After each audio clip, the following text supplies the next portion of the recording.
K리그는 2017년부터 다시 외국인 선수가 득점왕을 차지하고 있었습니다.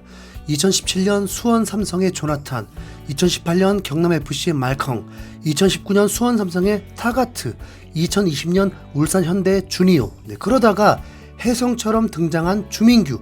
미드필더 출신이었던 주민규가 이랜드 외국인 감독의 제안에 따라서 스트라이커로 변신하더니 점점 물오른 기량을 선보이면서 제주 FC로 이적 후에 2021년 22골로 득점왕을 차지해버렸습니다.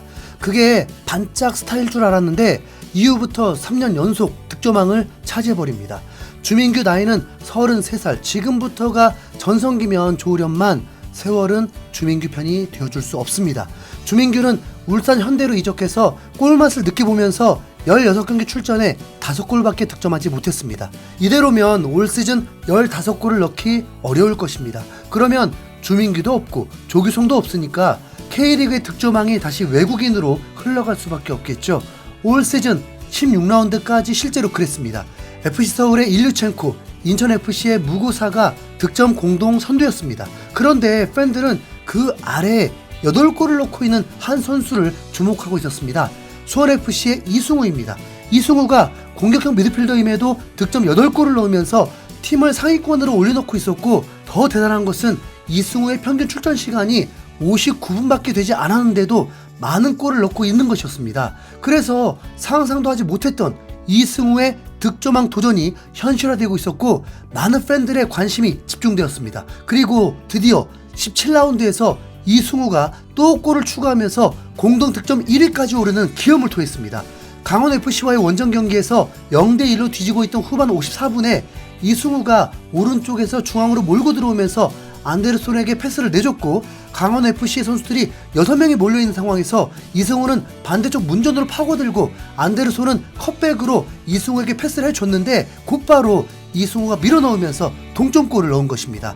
3년 전만 해도 이승우가 K리그에서도 실패할 거라는 안티팬들도 꽤 많았습니다. 벨기에에서도 주전을 못했는데 K리그를 얕보는 거냐, 넌 오지 마라, 발목 부러질 수 있다, 특별하게 잘못한 게 없는데 욕 먹는 선수다, K리그에서까지 성공 못하면 거품 확실한 거지, 얘는 툭 치면 쓰러질 것 같아, 형들이 손 좀 봐줘야겠군, 베로나의 역대급 실패작, K리그 오는 순간 넌 끝이다. 하지만 이승우가 K리그로 오고 난 후에 지금은 구름 관중을 몰고 다니는 슈퍼스타가 되었습니다. 이승우의 맹활약이 터지면서 팬들은 이승우에게 열광하고 있습니다.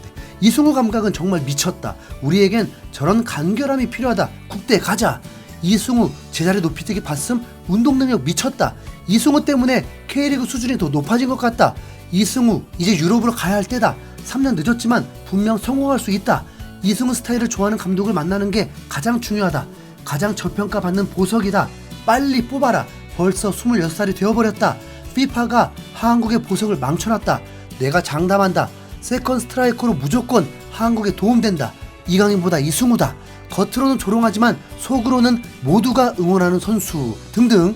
이승우가 활약할 때마다 국대 승선이 시급하다고 입을 모으고 있습니다.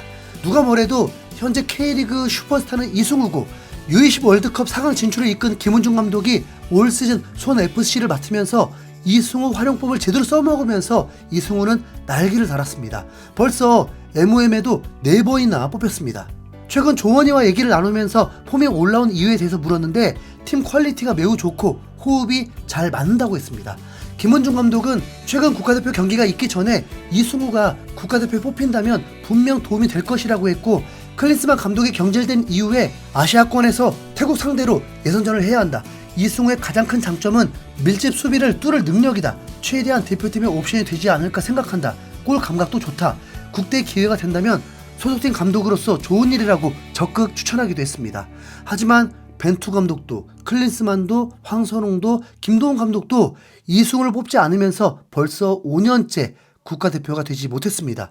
2018 러시아 월드컵에서 신태용 감독은 이승우를 뽑으면서 조커로 활용했고, 벤투 감독도 2019 아시안컵까지는 데리고 갔는데 이후에 이승우를 뽑지 않았습니다. 당시에 이승우 문제는 클럽 팀에서의 활약이 돋보이지 못하면서 경쟁력을 잃고 있었습니다. 그러면서 이승우가 아닌 나상우, 송민규, 정우영 같은 선수들에게도 밀려 있었습니다. 여기서부터 논란이 생기게 되죠. 이번 김도훈 감독이 임시 감독이 된 후에 이승우가 뽑힐지가 매우 궁금했던 상황이었습니다. 황선홍 감독이 임시 감독을 할 때도 클린스만은 뽑지 않았던 백승호를 뽑기도 했고 엄원상, 정호연을 뽑았습니다. 그렇기 때문에 김도훈 감독도 새로운 선수를 분명 뽑을 수도 있다는 기대감이 들었고 배준호와 함께 이승우를 뽑을지 여부가 초미의 관심사였습니다. 하지만 김도훈 감독은 배준호는 뽑았지만 이승우를 뽑지 않았습니다. 싱가포르를 7대0으로 대파하기 전까진 김도훈 감독에 대한 호감도도 그다지 높지 않았다 보니까 팬들의 실망도 컸던 것도 사실입니다. 그럼에도 대표팀 명단은 파격 선택이라고 했습니다. 최고참 정우영을 다시 뽑기도 했고 박용우도 다시 불러들였고 오세훈과 엄원상을 뽑았습니다. 현재 많은 전문가들은 손흥민, 이강인, 황희찬이 있기 때문에 이승우가 국가대표에 들어올 자리가 없다고 하는데 저는 결코 동의할 수 없습니다. 국가대표 명단은 최대 23명을 뽑습니다. 그리고 공격적인 선수는 9명에서 11명까지도 뽑습니다. 팬들은 1차적으로 이승우의 국가대표 승선을 원하고 있는 것이지 주전을 원하는 것이 아닙니다. 현재 손흥민, 이강인, 황희찬에 가려질 수 있다는 것은 어느 정도 인정할 수 있지만 국가대표는 대부분 포지션에서 2명 정도 발탁을 합니다. 경기 중에 변수가 생길 수 있다 보니 어떤 변수가 생겨도 90분 동안 경기를 잘 치를 수 있도록 벤치 선수들을 대기시켜 놓는 것입니다. 그래서 이번 오르차전에서 배준호, 홍현석, 엄원상도 뽑혔지만 그들의 출전 시간은 매우 적었습니다. 싱가포르를 상대로 골 폭풍을 일으키고 난 후에 주전 선수들을 쉬게 하면서 벤치 선수들을 출전시켰습니다.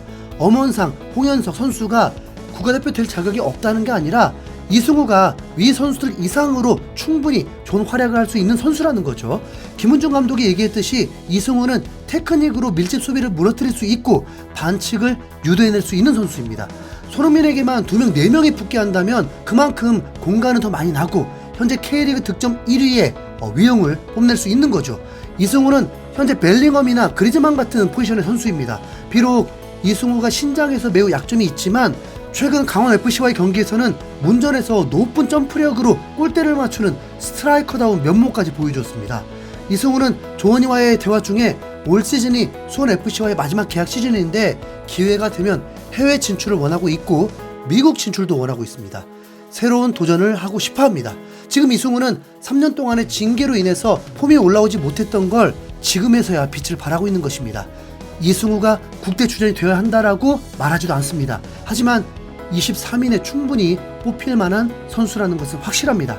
다음 감독이 누가 될지는 모르지만 그날은 가까워져 오고 있습니다. 무엇보다 현재 K리그에서 득점 1위를 달리고 있으니 새로운 감독이 눈여겨보지 않을 수가 없죠. 경기 상황에 따라서 후반전에 조커로만 활용해도 이승우의 진가를 제대로 볼 수 있을 것입니다. 북중미 월드컵 때도 안 된다면 이승우는 32살의 월드컵 도전이 됩니다. 그런 상황이 오지 않도록 앞으로 2년 잘 준비해서 손흥민과 이승우의 호흡으로 세계를 놀라게 해줄 수 있으면 좋겠습니다. 이상 흰수염고리였습니다. 감사합니다.